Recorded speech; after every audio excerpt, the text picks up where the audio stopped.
Okay, so here's part 2 of the M41 style tent heater.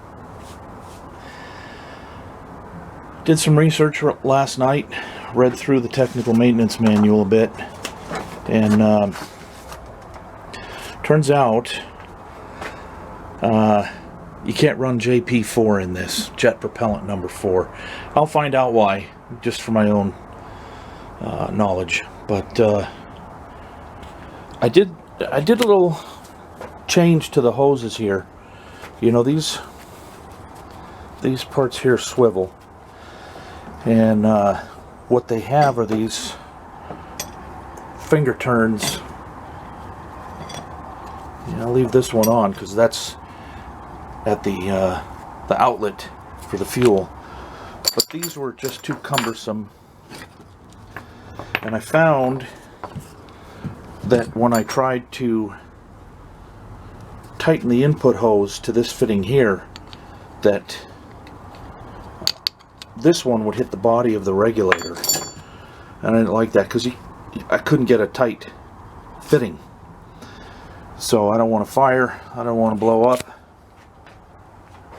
I went and bought 4 gallons of heating oil. I've never had to buy heating oil in my life, so I don't know what's up.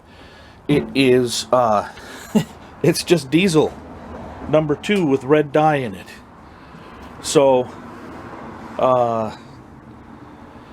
it was less expensive than regular diesel. It was $1.85 a gallon, so it was like $8.14 for 4 gallons.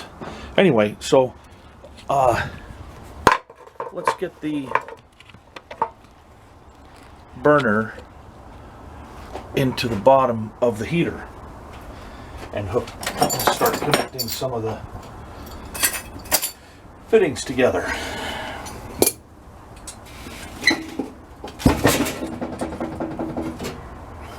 Move this over here. So let's see. Yeah, that's a pretty good view right there. Okay, so this is the original cast iron grate in there.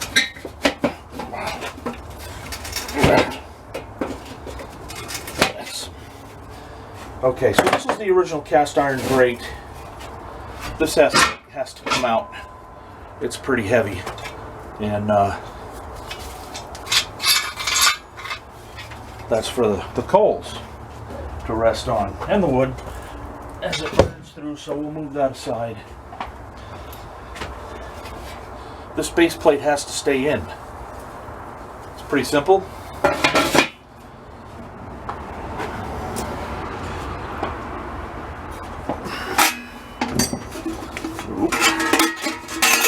Okay, we want to make sure that our burner fits in there very nicely. The ash pan door obviously remains open, and we can see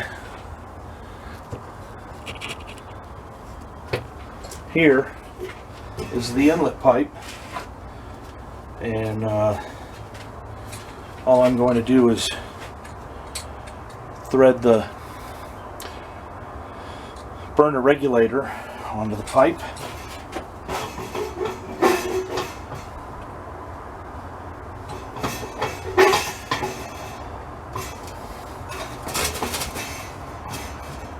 Being careful not to cross thread it.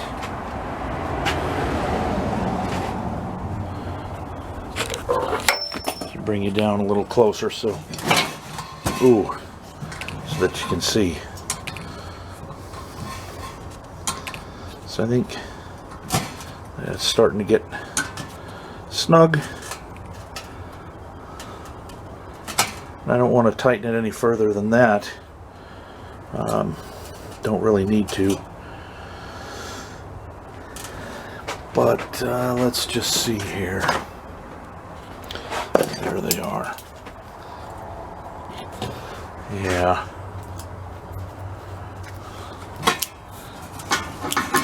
And I doubt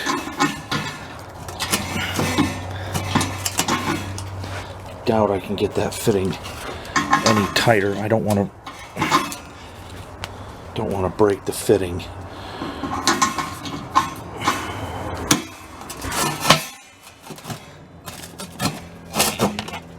Yep, I'm liking that. Okay, so I had oiled the threads here.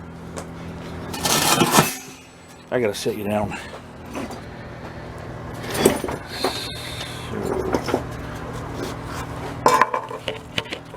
Appreciate your patience.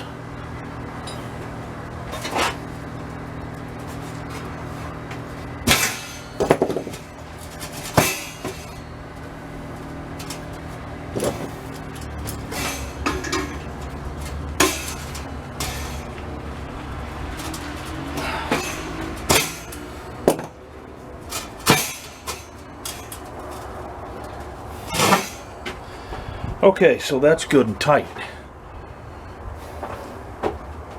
It's not so tight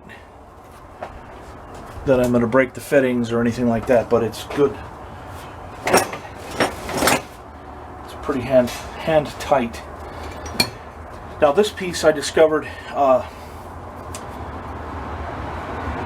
is part of the burner assembly. Let's go back down there. So fuel will go in. The instructions say to turn the fuel on and open to 3 to 4 setting, and then it says to watch for fuel, so the fuel will come through to that part there, somewhat like a gravity fountain, and then it'll start to bubble up, and there'll be a small pool in the very bottom of the burner assembly, and then you just light a match. It says either to use a piece of cloth with a little bit of fuel soaked on it and drop it in there and let it ignite, and as soon as the pool ignites, we turn the burner setting back to 1. And let the unit heat up for 15 minutes. Now, if I were using gasoline, the tech manual says, in the tech manual it says to let the burner warm up for 5 minutes. Of course, gasoline is a lot more volatile, and I'm not going to be using gasoline. I will be using, like I said, red diesel. So that's, I think diesel. Nah, I'm not going to stab at it, but it's red diesel anyway. So this burner piece just sits down on there like that, and then I guess because it's such a loose fitting that at lower temperature settings, the gravity fuel will bubble in between the fitting in there. I don't know. I doubt it. But on high, then the flame comes out here, and it gets everything super hot. I read also that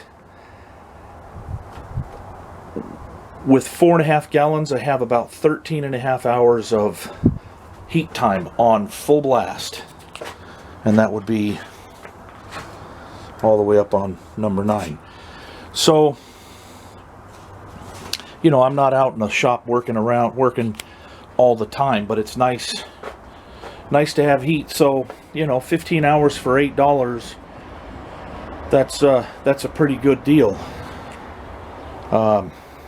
So let me put you back on my drill press, block the camera up, so it doesn't fall.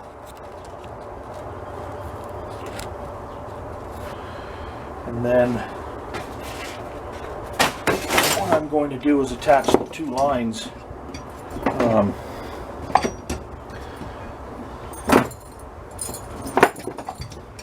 There has to be an overflow tube.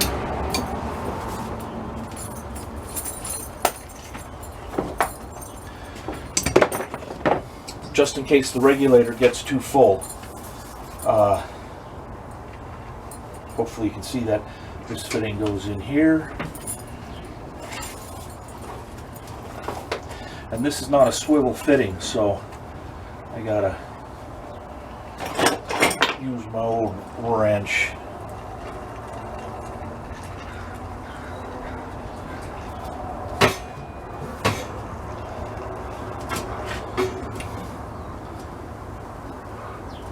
And then it's just finger tight again. No gorilla action going on here. These fittings are brass, they will break. And then I gotta go find new ones, which would be a pain.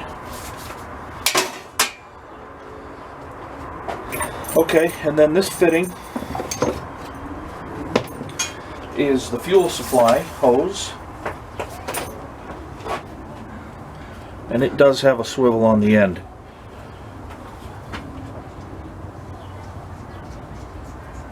That one fits there.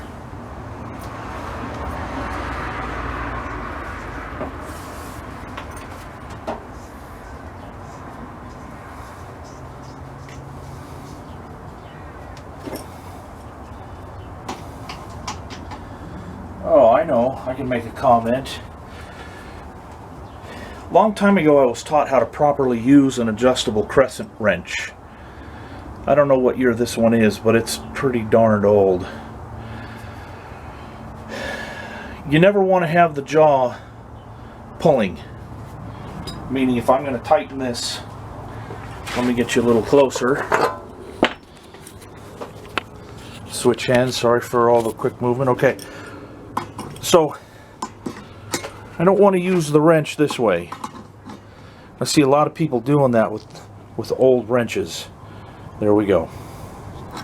Because when you go to tighten, the jaw can stretch over time. You know, it's hardened steel, yeah. So you want to have the jaw always leading when you tighten or loosen something. That way, let me do that again, that way, it puts a lot less strain on the tool. So that's pretty good and tight too. And this portion of the video is now 13 minutes long, so I'm going to cut it here and set everything on the ground. I got my diesel fuel oil in my car. Get that out, and I'll be back.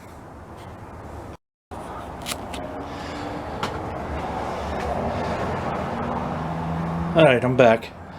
So this is a 1941 Quartermaster Core jerry can. You see QMC embossment there. It's galvanized, heavily galvanized inside and out, which prohibits rust very, very well. I've had to move a few things around. Got a spare transfer case for the Chevy. It's always a good thing to have. So what I know about jerry cans is that they hold about 4.5 gallons of liquid. There's the date code 41, and it's made by Nesco. I bought this, I don't know, 5 or 6 months ago from a guy on eBay for $35. You know, I'm not going to argue the price. He said it. This can's probably worth about 150 bucks. So let's see if I can set this up so you can see me insert the feed tube. So I always keep these things pretty tight. Again, not gorilla tight, but tight enough so they don't leak. Now I know you guys have seen this in the background on my bench. That's diesel number 2. It's It's a green tint. That's what I was using to get the wood started. But I was using so much of it, it just was annoying. And okay, it's going to be hard to see in there, but you might be able to see the color red. Now, I got educated on diesel. The difference between the two is diesel that's colored green is for use on the road and therefore taxable. Diesel that is red is not approved for highway use and is tax-free. It's the same fuel. The performance is the same that I was educated today. It just, if you run it in your diesel truck or your car and get caught, you get a big fine. Okay, so there's the vent tube. That fits in here. Let me turn you around. I'm trying to make slow movements so it's not all jittery. That fits in there just about like that. And then the jerry can lays on this side. So I've made a space here. I moved my transfer case. It was right in this space here. I really need to get this thing back together. All the bearings are excellent. It's just I need to get it back together and lubricated. It's been open for about, I don't know, 3 years, and that's shame on me. So we insert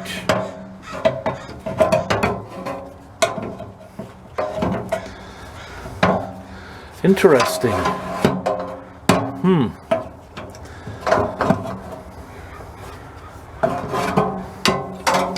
There we go. I didn't have the vent tube in the correct position. Okay, so that goes there. And the technical maintenance manual says keep this in the this lockdown lever in the vertical position. And things are working out in a pretty self-explanatory manner. I'm gonna tighten the cap down really well. I don't want to have a leak. I gotta make a wrench for these things. Okay, that's pretty darn tight. So these two ears here line up perfectly with the center handle, and the tech manual says just to flop that down that way. And here's the thumb turn to tighten the fitting on the hose.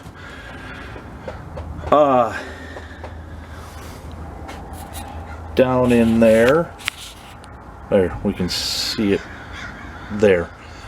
That's the vent tube. So as the fuel is being drawn from the jerry can, air will fill the jerry can and not create a vacuum inside.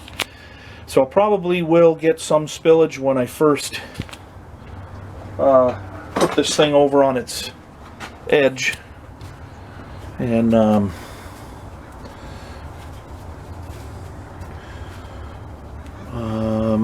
I'm thinking, yeah, that's open. If I put this over on its edge now, it's going to leak everywhere. Let me get the hose.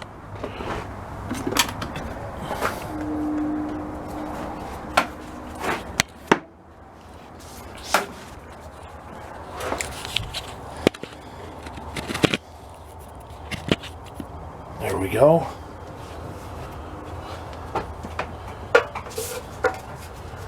So the technical manual also said to make a loop, and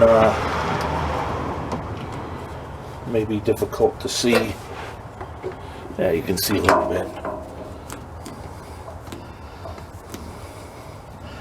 This ain't Warner Brothers here. I don't do movies for a professional living.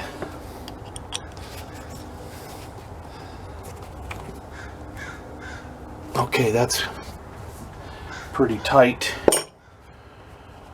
So we're getting pretty close to firing this thing up. Let's go down and see, make sure that I've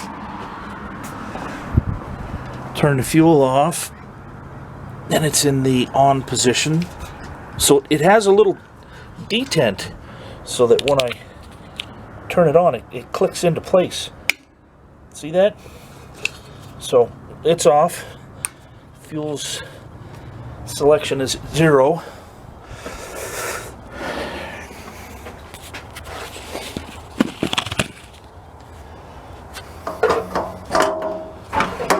Let's get this thing over, see how much it's going to leak.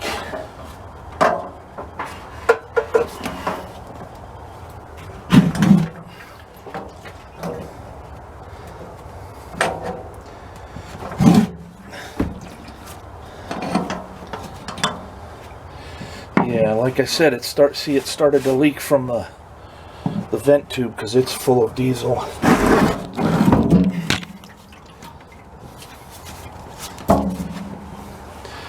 Yeah, that's not good. Okay.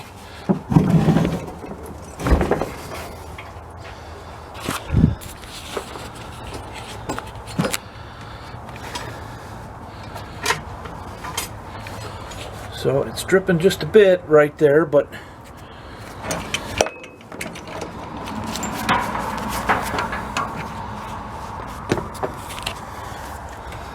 looks like everything's good to go. Nope. It's leaking where the fuel cap is. Damn.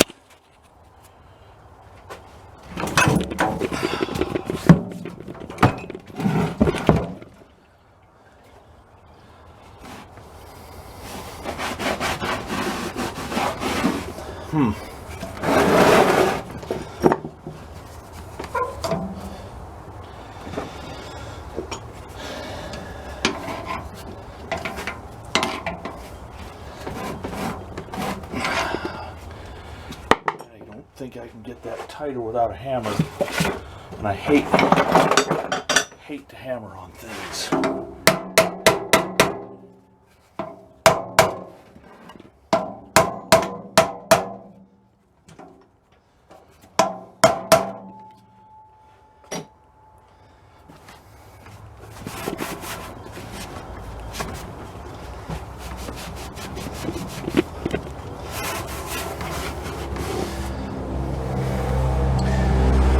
Well, now I'm wondering if this is going to be worth it. Alright, let's tip it over again.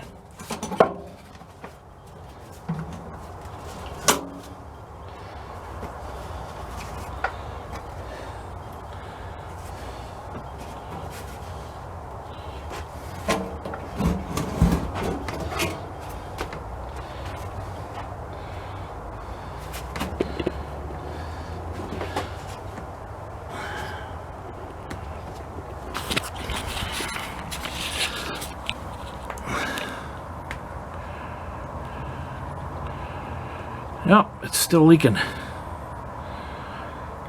can't have that. And that's a pretty fast leak too.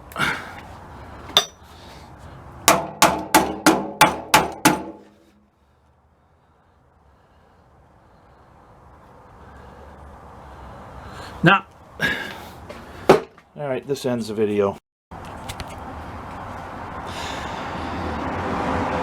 Okay, guys, part 3. So, the gasket that came with the kit has a little ridge on the very edge on both sides. So that would not allow a super tight seal. Can't have that. I don't want to burn this place down. The can has been sitting here now for about 15 minutes. It did leak a bit at first, but then I used the trusty manually operated impact fastening device to get it just a bit tighter, and we don't have any leaks now. So I was going to make a new gasket with cork, and I'm going to change this bung cap from a straight 4-pin, which would be correct if the can were a little bit later, like World War II later. But I just found this. I forgot I had this. This is a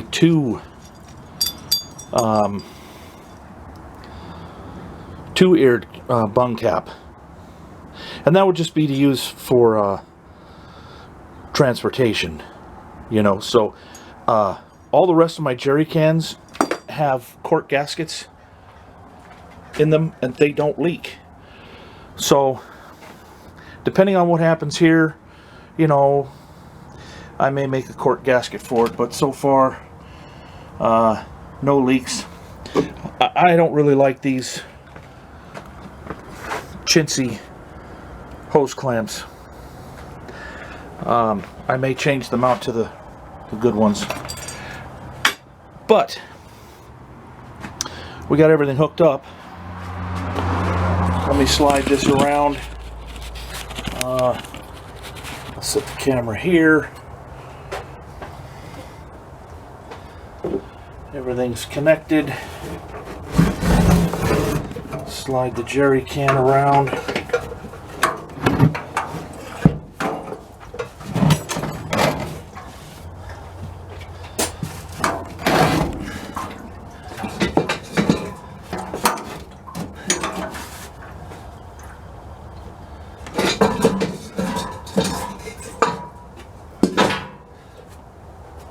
So I just jiggled it around too much,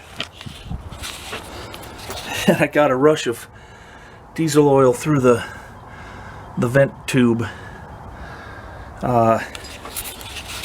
That's all right. Let's put you back here just for a second. Okay.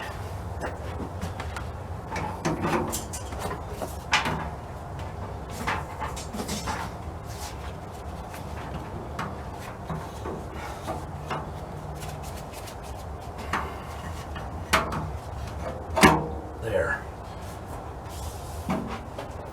Like that.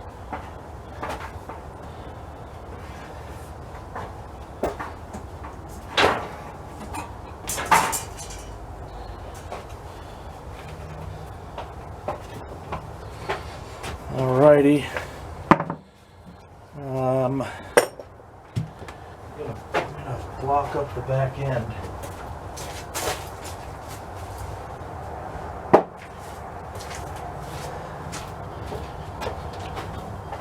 Of the jerry can here.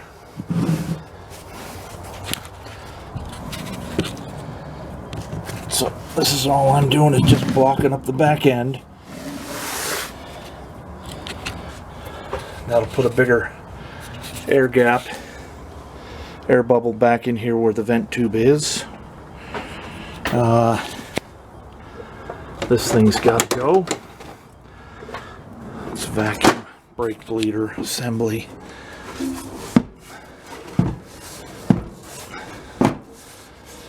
That gets the can right up against the wall. Still no leakages.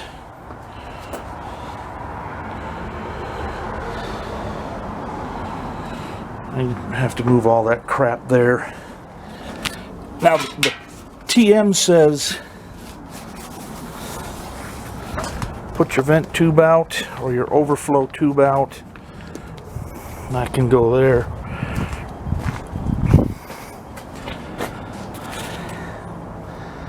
Let's see what happens when we turn on the fuel.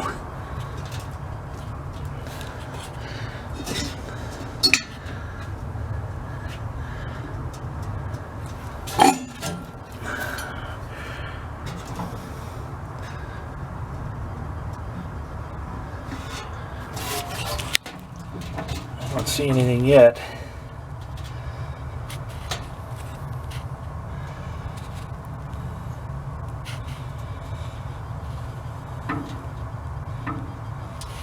This is like watching paint dry.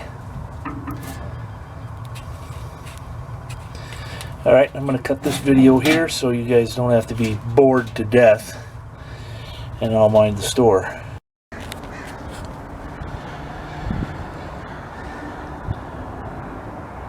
Well, this is the second attempt. I deleted the first attempt because it was only like a minute and 30 seconds long, but the tech manual suggests don't put your face over the hole here, and didn't say anything about a camera, but you can see we got some fire going on down in there. I'm up on 5. You know, as this thing heats up, I'm sure it's going to draw fuel and, you know, be way more efficient. And the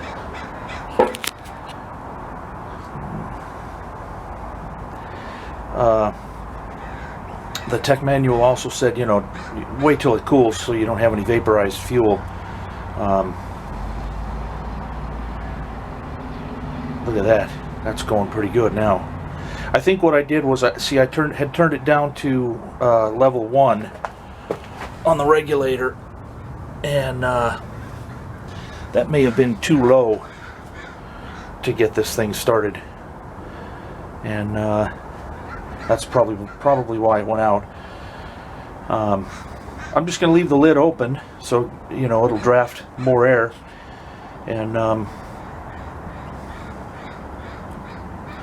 so far, I think it's a success. It's going to operate just fine. Looks like occasionally I'll have to take that top ring off and clean the paper off of the bottom. And yep. I think this is going to work out a lot better.